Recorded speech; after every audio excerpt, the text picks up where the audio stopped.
Mamaya na ho natin babaran yung interview na yan ng dating BSP Investor Relation Officer. Pag-usapan ho muna natin itong naging interview nitong si former Senate President Franklin Drilon dyan sa Billionaire News Channel. Pero bago alat lang yan, sa like at sa subscribe, okay na ho tayo dyan sa mga gusto sumali sa ating community. Yung join button nandyan lang ho sa baba. Viral ho ngayon sa mundo ng social media yung pag-atras ng ibang co-authors dyan sa impeachment nitong si VP Sara. Paano tayo magbabadbat yan? Diba? Paano tayo magbabloodbath kung nag-aatrasan sila? Di pa nag-uumpisa bloodbath, umaatras na kayo.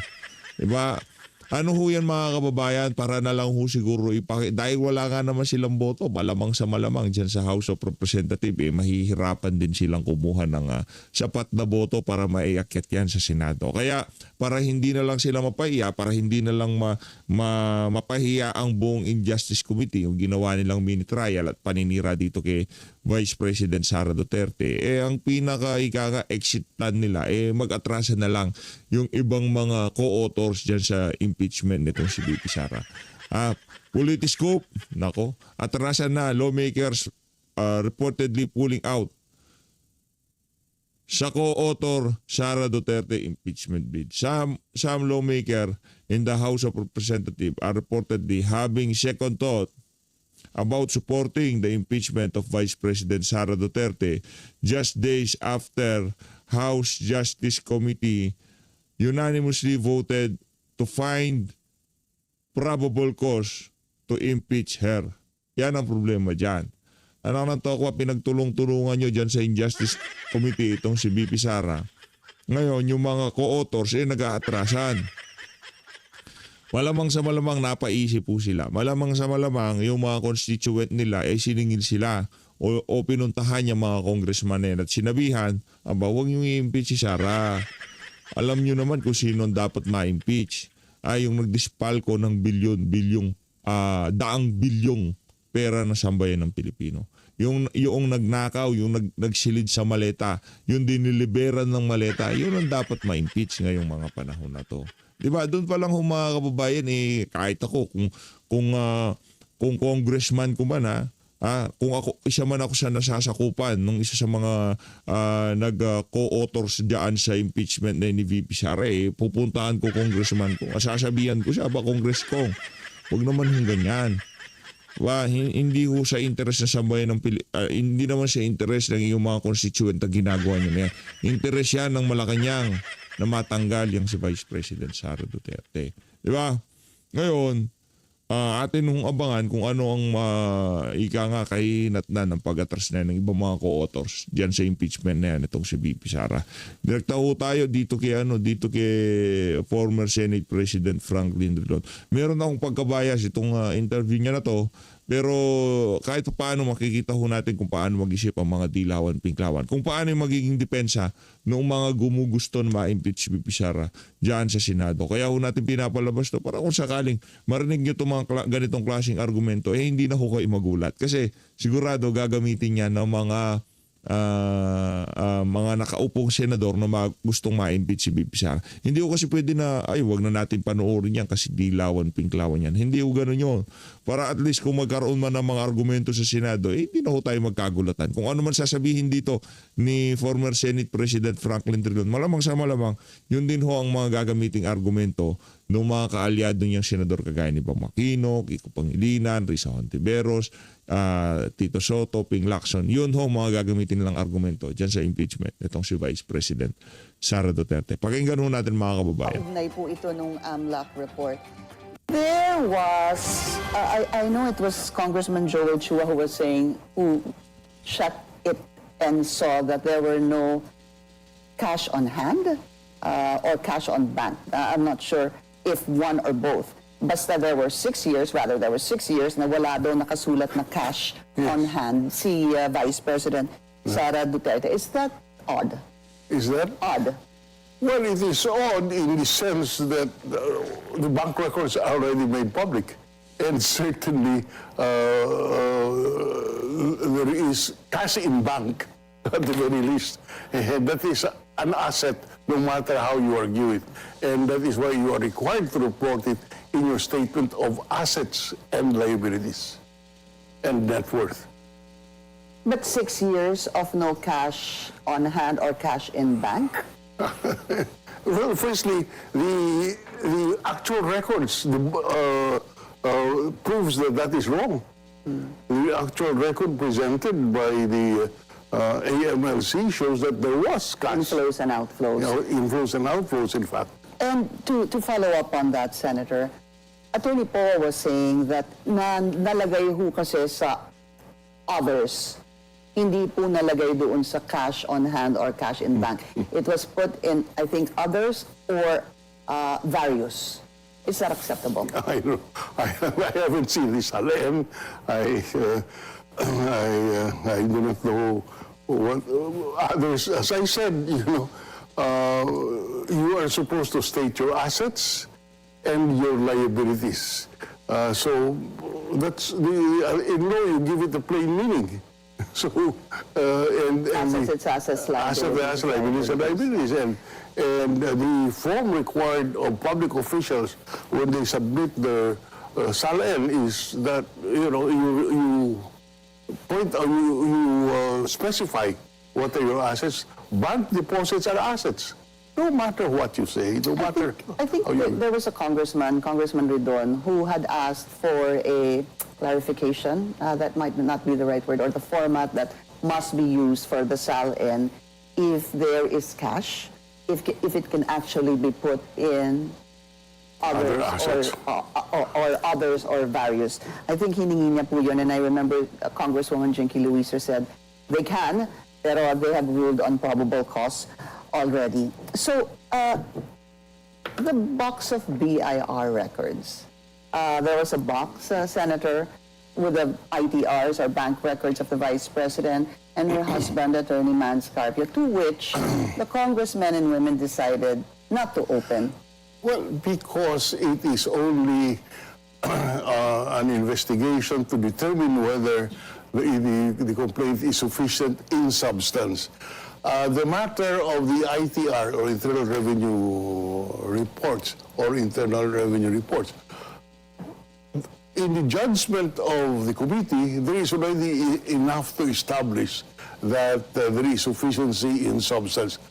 And they didn't want to risk that anymore because the law specifies that you cannot make the income tax return public except in an executive session and In aid of legislation. in aid of legislation.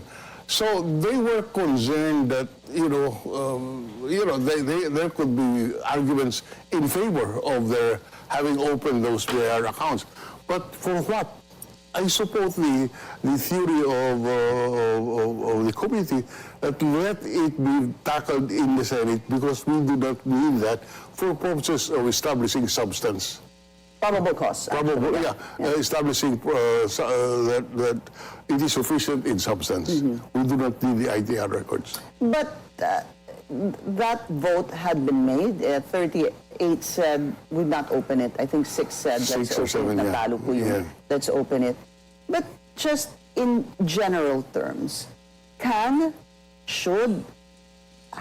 the Justice Committee have the power to open that box without violating any law? Well, the law specifies that it must be opened in executive session. So they could have done that.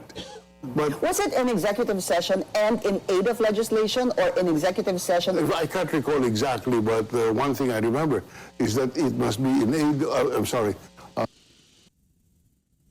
in executive session, and probably in aid of legislation. So again, there can be a debate there, So, This is definitely not in aid of legislation. so Senator. certainly, but then it goes to the Senate, and since the House is only determining whether or not there is sufficiency in substance, why should you risk going with the other party going up to the Supreme Court? So you agree with that decision? I to open fully the box? concur with All the right. decision. Okay, now let's go to what will happen. A committee report on Monday that will be signed by the House Justice members, and then at some point, days after, this will be brought to the plenary where they expect heated debates because this is the time everybody gets to vote. That's right. And they need 1/3 to be able to confirm, impeach the Yes. Vice President.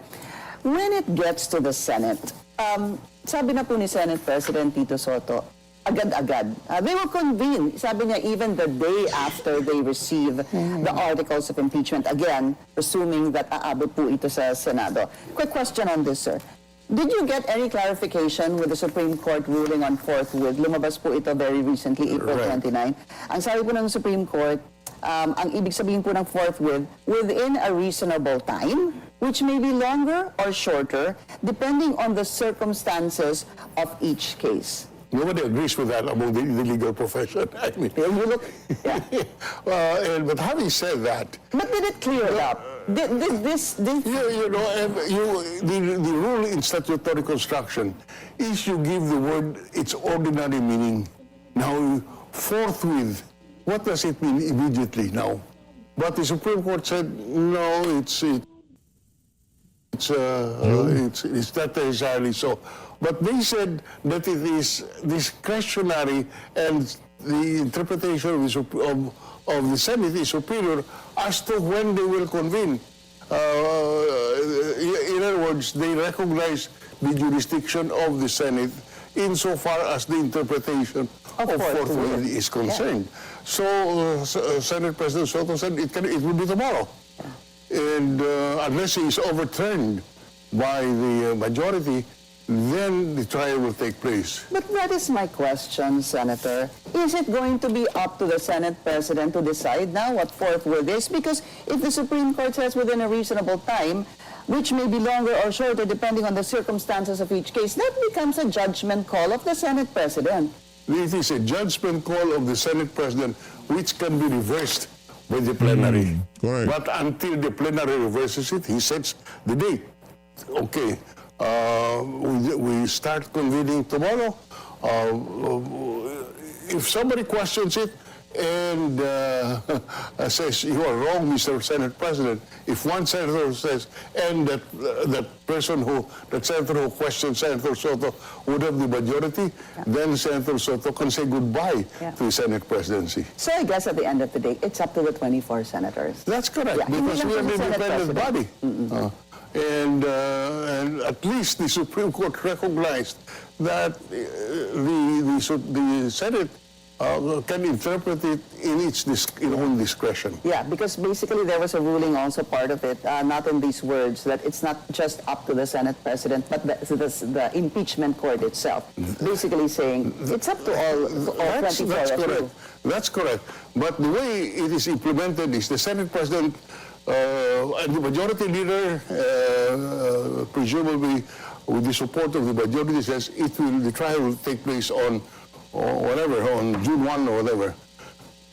Unless the majority of the senators says no, we will hold it in June 1 of next year.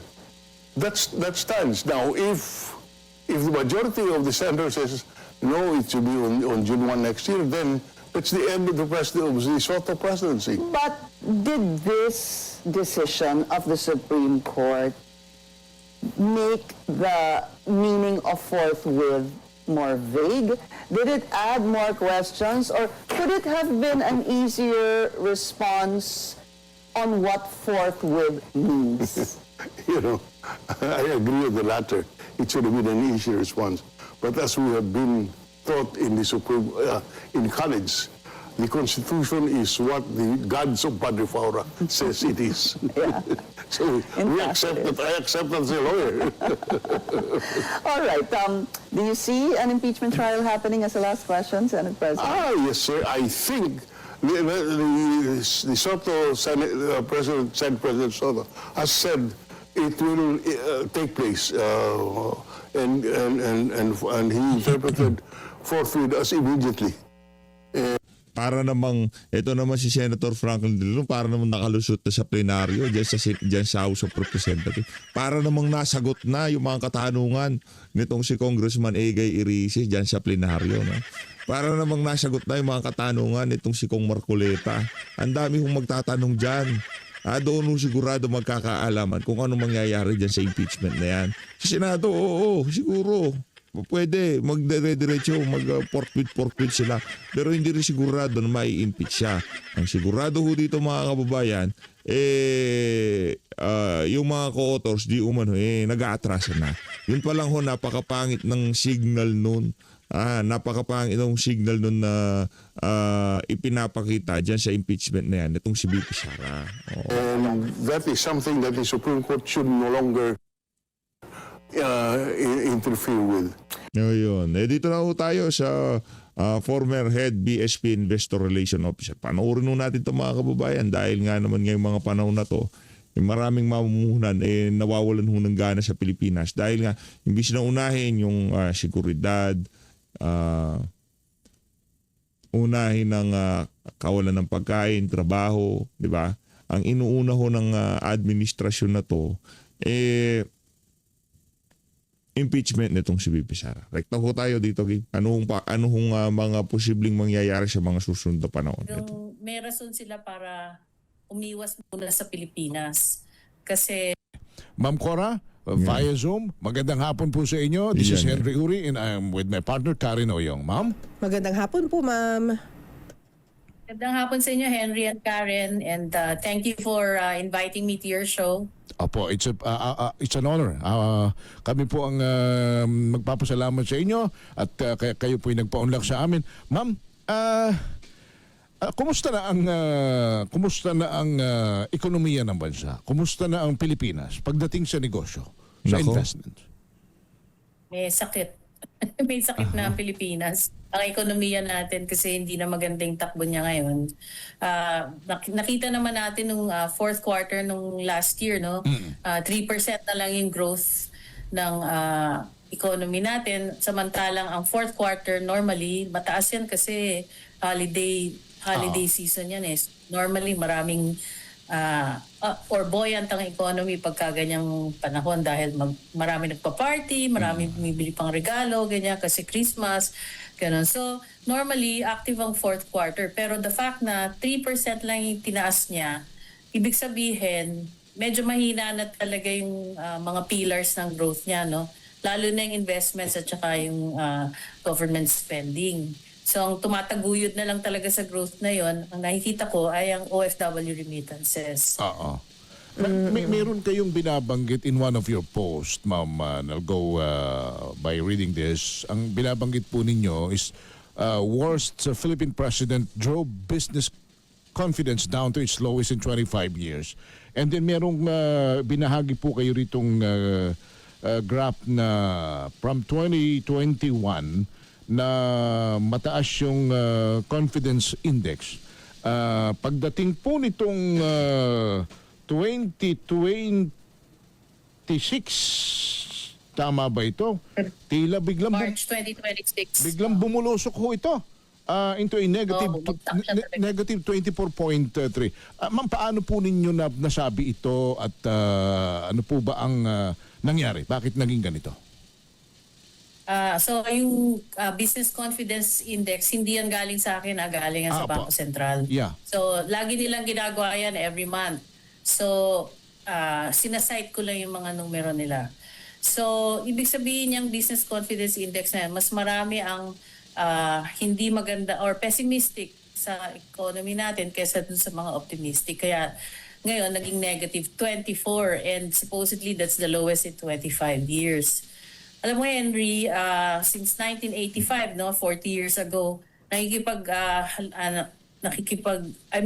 already been dealing with foreign investors at that time kasi yung trabaho ko noon, international stockbroking, no? So, magawa na ako ng mga research analysis, ganyan.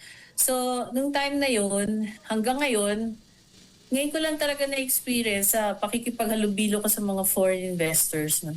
Ngayon ko lang nakita talaga na talagang may rason sila para umiwas muna sa Pilipinas. Kasi napakaraming factors, no. Ang pinakamalaking factor na diyan yung level of corruption ngayon, napakatalamak talaga, no, tsaka widespread. From top to bottom hanggang mga barangay level na makakarinig ka talaga ng mga kwento mismo dun sa mga tao na talagang talamak talaga ang corruption. Ikalawa, political stability. So ngayon, imbis na asikasuhin ang krisis sa langis, puro impeachment ang naririnig natin, lalo na sa Kongreso. No? So hindi nakafocus dun sa problema ng mga tao yung atensyon ng karamihan sa ating pamahalaan. Kasi ikatlo, yung walang accountability, no? Kasi ang dami ng hearings na ginawa tungkol dito sa mga ghost projects. Hanggang ngayon, walang napapanagot. Ganyan. So, kung ako investor, pupunta na lang ako sa ibang bansa bago ako pumunta sa Pilipinas kasi parang ang taas ng political risk at saka economic risk dito sa bansa natin. Ikaapat, yung inflation, no? So, runaway ang inflation natin ngayon kasi hindi na control ng pamahalaan natin yung pagtaas ng presyo ng gasolina kasi kung kukumpara mo yung diesel natin kesa sa diesel sa ibang bansa, ang laki ng tinaas ng presyo dito kesa sa ibang bansa.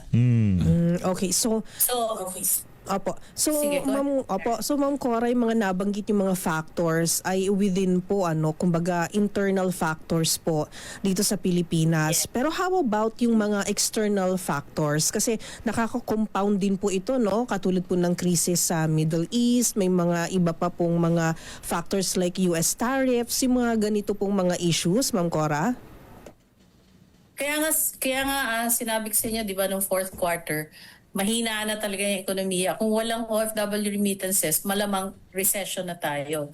Bago pa nangyari ang oil crisis yon. Kasi ang oil crisis, nangyari yan Marso na di ba? Opo. So ibig sabihin, from then hanggang February, talagang domestic factors mostly ang nag-affect. Yung sa tariffs, maliit na bagay yun kasi, ang tawag dito, 2% lang naman yung inakyat ng tariffs ng Philippines from 17 to 19%.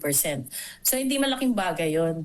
Ang malaking bagay talaga yung corruption level na na-trigger niya yung capital flight ng mga foreign investors kasi tinitignan talaga ng mga namumuhunan, especially mga foreigners, yung good governance sa isang bansa. Opo. Kasi syempre, kung mahina yung governance, matitreaten yung earnings na dapat kikitain nila or yung kikitain ng mga companies where they are investing in. Kasi lalo na sa stock market, pagka kagaya ngayon, manghihina ang merkado, no? Syempre, malulugi rin yung mga investors dyan. Bagsak nga yung stock market natin ngayon, di ba?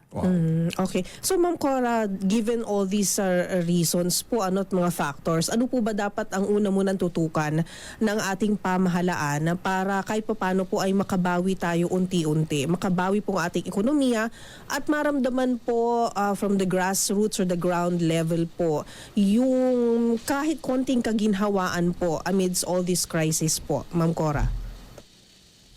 Kailangan talaga ayusin nila yung fiscal management, no? Kailangan magtino talaga yung gobyerno kasi hangga't hindi nararamdaman ng masang Pilipino yung ginagastos ng gobyerno,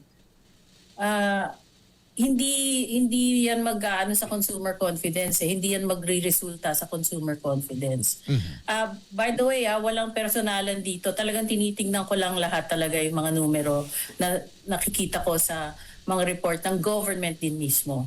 So anyway, so yun nga, so kung gusto nilang kasi ang mga pillars of growth, no, ng isang ekonomiya ay consumer spending, government spending, investments. Yung consumer spending sa atin, highly dependent yan ngayon sa OFW remittances. Yun yung external factor na nag-feed mostly sa household spending kasi they're bringing in $32 billion every year. So, nako-convert yan. So, ngayon, mahina ang piso. Medyo okay yan for OFW remittances. Pero, dagdag yung higher peso sa cost of production. Diba? So, tataas din. So, it will also affect inflation. Yan. Kasi marami tayong importation, lalo na yung bigas, langis. Diba? Yan ang mga pinakamalalaking importations natin. So, kung mahina ang piso, tataas ang import cost natin. Okay? So, ang ngayon, kailangan magtino talaga ang gobyerno kasi yung fiscal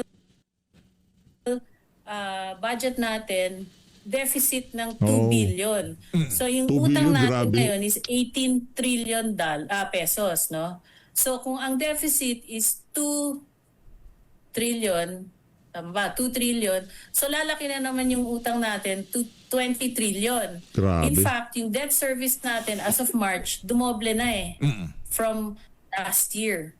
So, ang ayaw natin mangyari dyan yung lahat ng tax natin napupunta na lang sa pagbayad ng utang. Kagaya nangyari nung 80s, di ba? Yeah. Nagkaroon tayo ng debt crisis. So, yung mga kinikita na ng mga OFWs, lahat napupunta lang sa pagbayad ng utang ng Pilipinas. Aha. So, ayaw mo balik sa ganong panahon kasi napakahirap talagang. Naramdaman ko kasi henerasyon namin yun naramdaman namin yung hirap nung nagkaroon ng debt crisis, and it took 20 years to get out of the IMF Apo. program. Ma'am, let's talk about accountability. Ang sentro ng pinag-uusapang kinakailangang may managot ay itong flood control anomaly. Billion of pesos ang napunta sa korupsyon. But the President, he himself said, mahiya naman kayo, nagsagawa ng mga series of investigations, may umabot sa Blue Ribbon, nahinto, may mga pangilang-ilang sundot sa Kongreso, may mga kinasuhan, pero yung isang talagang makapagtuturo kung sino ang magkakasabat at sino ang mastermind nito, walang iba kundi si Saldico, ay nasa labas pa ng bansa at hindi pa na papauwi, at balita nga ay lumipat pa nga ng France to seek an asylum. Ito ho ba'y talagang hindi mapipigil ang tune-out factor na yung mga investor dito ay umalis at yung mga papasok pa ay umayaw na because of this kawalang resulta na mapanagot yung mga dapat managot. Yes, kasi pag walang accountability, lumalala ang problema. Kaya nga naging widespread, di ba? From top to bottom, pati sa barangay level. Di ba, si Mayor Magalong nun, he was already talking about 30-30-30 or 7-7-7 schemes, no? Na nahihinabang from Congress to the local government, no? Tapos ang natitira sa tao or sa mga beneficiaries, kundi 30%, basta hindi na yung kabuuan talaga itong mga ayuda na to, no. So napaka-massive ng leakage sa system. So pag ganyan, syempre it will affect business confidence kasi pati sila like for instance, lagi ko sinasabi yung nangyari sa Francisco Motors. They were going to invest $1 billion in the Philippines, and this is a local company. Pero umatras sila. Bakit? Kasi ang tagal nung processing, no, ng permits, ganyan. So, pumunta na lang sa China. So, sinong nabigyan ng trabaho? Yung mga incheck, hindi yung mga Pilipino. Ganon type. Pero yung mga pronouncement ng Pangulo, yung ginagawa ng Kongreso, yun ho, sa tingin ninyo, hindi yun pumapatok, hindi yung the investor are not buying that actions of the government? Kasi nga yung numbers are telling the story, no? Yung economic numbers. So if household spending only grows by so much, ibig sabihin nun, yung mga bibili sa malls, no, sa mga stores, sa mga ganyan, bababa ang sales nila. So pag bumaba ang sales nila, tapos tumataas ang cost of production, di ba? So ibig sabihin yung profitability nila lumiliit. So pag gano'n, yung profitability mo, kasi ang mga investors, isa lang naman ang ambisyon yan kumita. Di ba? Ngayon, kung hindi sila kikita dito sa Pilipinas, pupunta yan sa ibang bansa. Bakit sila magpapakanda hirap dito kung hindi naman sila kikita? Oo.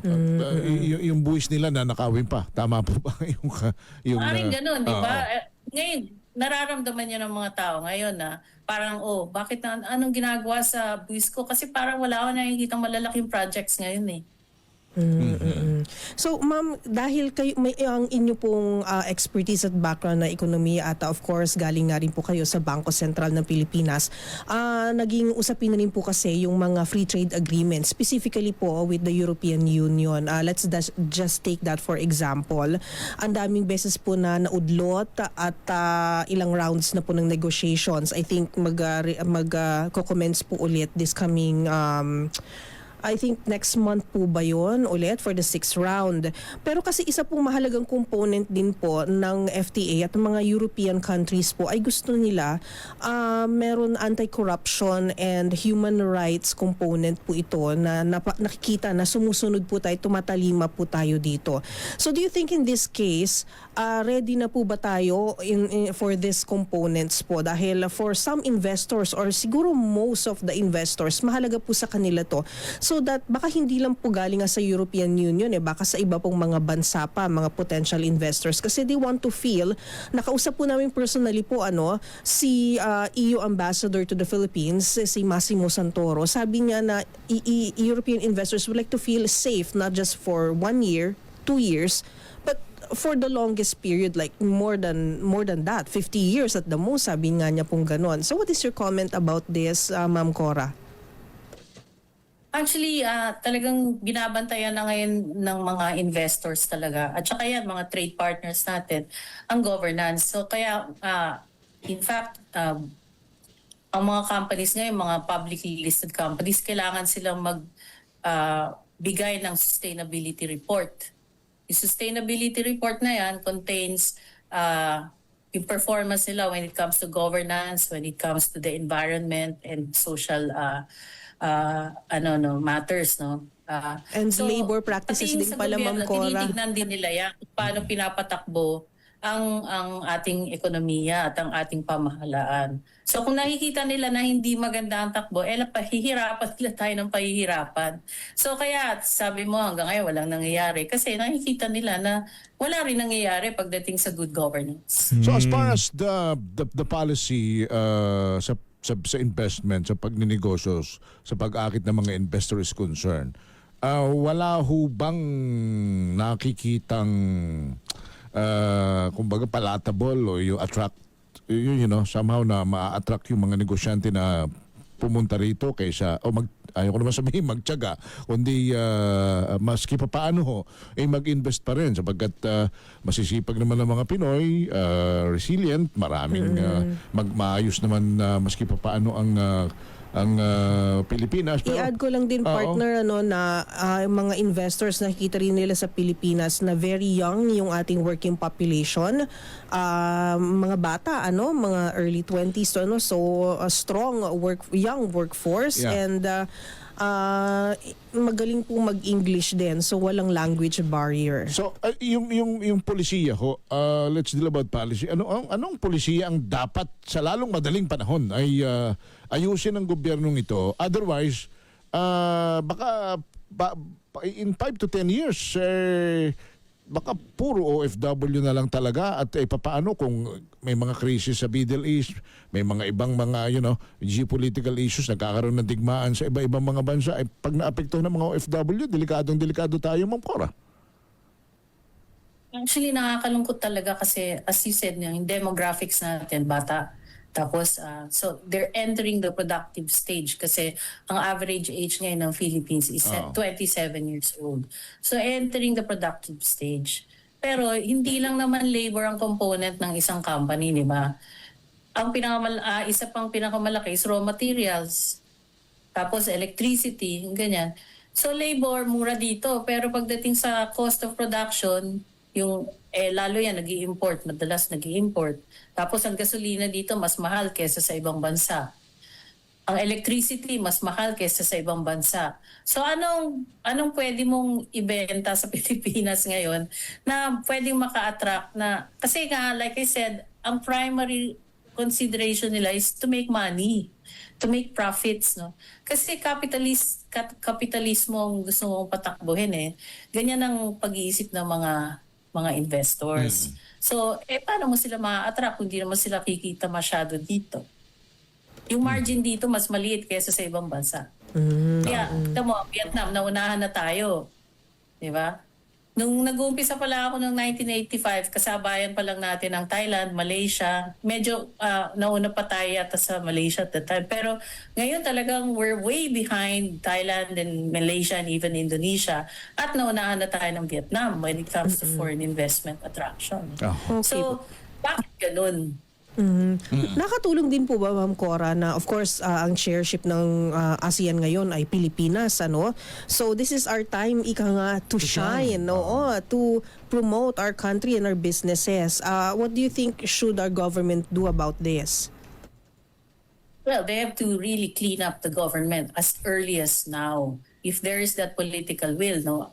I don't know if there's any political will. Kasi yung Congress, nakikita mo naman, impeachment pa rin talaga ang inaano. Dapat ngayon, they're paying attention to the energy policy, no? Dapat tinitingnan nila, should we have a strategic petroleum reserve? Should we have an oil price stabilization fund? Should we, strengthen our bilateral relationships when it comes to oil supply with Russia, with China, with the ASEAN countries? May mga nagtatanong ba ng ganun? Parang wala di ba? So dapat yun ang priority ngayon kasi nandun yung crisis So if I were an ASEAN partner, I will ask myself, bakit ako pupunta sa Pilipinas ngayon? So parang nakikita ko baka yung high level representation hindi mangyari. Baka magpadala lang sila ng mid-level representation. Pero itong lahat ng ito, ma'am, the buck stops at the door of the palace. Of course, the president, may kuwan ho ba? Baka naman naib itong aking uri ng pagtatanong, masyado kong naib. Pero diretsahan. Ang mga investor ba sa nakikita ninyo, may malaking problema sila sa presidenteng nakaupo? Nako, yan na. Mga tanong. Well, it reflects on... Palakpakan muna natin ito si Sir Henry Uri. Yung mga gusto kong tanong, rektahan, di ba? Kasi kung ikaw ay mamumuhunan, agad mong titignan ano ba polisiya nung kasalukuyang administrasyon. Tama naman yung tanong na yan. Pero ingat-ingat, Sir Henry Uri, pinag-iinitan ngayon yung mga kritikal dito sa Bangag administration. The economy kasi 3 years na yung presidente, di ba? Or more than 3 years in fact. So, in 3 years, yung last year niya missed the economic target by a lot. Kasi the economic target was between 5.5 and 6%. Ang na-achieve lang niya 4.4. So, the question is, does that reflect on the governance of the president? Of course it does, because yung economic vision niya is reflected on the economic numbers. So the question now is, can he produce higher growth in the next 2 years, in his next 2 remaining years? Kagaya ngayon, nakikita natin, wala pa rin masyadong mga bagong projects kasi nga, puro impeachment ang inaasikaso, di ba? Nako. So, how will that Yung mga ganong klaseng statement, ayaw ho yan ng PCO no? Ayaw ho yan. Ayaw ho yan ng PCO. Kaya abangan ho natin itong programa na to ni Sir Henry Uri kung yan ang susunod na ipapadispatch siya ng Malacanang. down to higher economic growth. Bumagsak to minus 24, which is the lowest in 25 years. So how can you attract investors ganyan? Opo. Pero Ma'am Cora, naintindihan po natin na kailangan yung focus ay hindi ma-distract, no? Pero paano po natin babalansehin na of course there are issues pa rin po, domestic issues about corruption and accountability. Kailangan pa rin pong imbestigahan, kailangan pa rin pong silipin, kailangan pa rin pong hulihin ang mga accountable po sa mga charges po, corruption charges or issues. But at the same time, yung hindi po napapabayaan yung ating ekonomiya amidst all what is happening po. Yes, kaya nga 'di ba? So ngayon, magkano lang ba na isole? 650 million. Magkano ang nawala? 1.5 trillion. So Nako. that 650 million is just a drop in the bucket. So how do you recover the 1.45 trillion or probably even more, 'di ba? Kasi napakalawak, hindi lang naman sa flood control nangyayari ang corruption na yan, di ba? So, it's high time that they return the money. But how do they return the money? Baka na-launder na. Di ba? Marami na dyan na-launder na. Binili ng kotse, binili ng lote, linabas sa ibang bangko sa labas ng bansa, ganyan. So, kasi wala nang freeze orders. Ngayon nga lang nag-freeze order kay Martin Romualdez, di ba? So, bakit yung iba wala pa? Ilan ba yung napangalanan nung mga Marines? Ilan yung mga nasa Kongreso doon? Ilan yung nasa Senado? Bakit si Martin Romualdez lang ang naka-freeze order? Ah. And then, ito yun nga ho ang malungkot. Ano ho, ang pinuntahan ng ng Department of Justice na sabi ay nahuli na. Di malaman ko na aresto ko. Yeah. Ang sabi nahuli na aresto. Yeah. Can you hear us, ma'am? Yeah, I can hear now. Yeah. Ang binabanggit ko po yung napakalungkot na nangyaring sinabing nahuli na aresto na si Saldico sapagkat si Saldico napaka-importanting tao nito para sa isang accountability na ating pinag-uusapan. Kanya lang, partner, Ma'am Cora, pinuntahan mismo ng DOJ pero masakit, wala roon, naka-zek out na. At, kumukuha na raw ng asylum ngayon, nag-a-apply ng asylum ngayon sa France. So pagkaho ganyan na yung sinasabi nating napakalaking hinihingi ng mga investor na magkaroon kayo ng accountability, you think may highly achievable pa ba ho ito? O baka para na lang tayong sa Tagalog, para tayong namamana ng tungaw sa madaling araw. Ma'am Cora. Oh, dyan nga nakikita yung political will, di ba? Kung talagang desidido ka talaga na panagutin mo lahat ng mga kawatan, gagawan mo paraan yan. Kailan ba na si Presidente, di ba, July? July, sabi niya, mahiya naman kayo. Tapos, pinaumpisahan na niya yung investigasyon. Una sa Congress, tapos sa Senate, tapos sa ICI. Anong nangyari sa mga investigasyon na yun? Wala. Hanggang ngayon, naghihintay tayo ng resulta. Hindi pa rin napipirmahan sa Senate Blue Ribbon yung kanilang report. Diba? So parang ang laking aksaya, apart from the stolen money, pati yung wastage sa mga investigations, sa hearings and all that, sobrang leakage yan sa ating economy. So that's why I'm saying, the lost money is more than 1.45 trillion. Ay, nako. Anyway, but let's Ngayon na nga mga kababayan, dito na una tatapusin ang ating video na to. Ang bottom line ho dito talagang kailangan ho merong makitang mapanagot dito sa napakalaking kakurakutan na nangyari na to sa ating bansa. Kasi pagka nagkataon, lumipas lang ho ito, talagang wala hong mga mamumuhunan na mag-i-interest na pumunta sa ating bansa.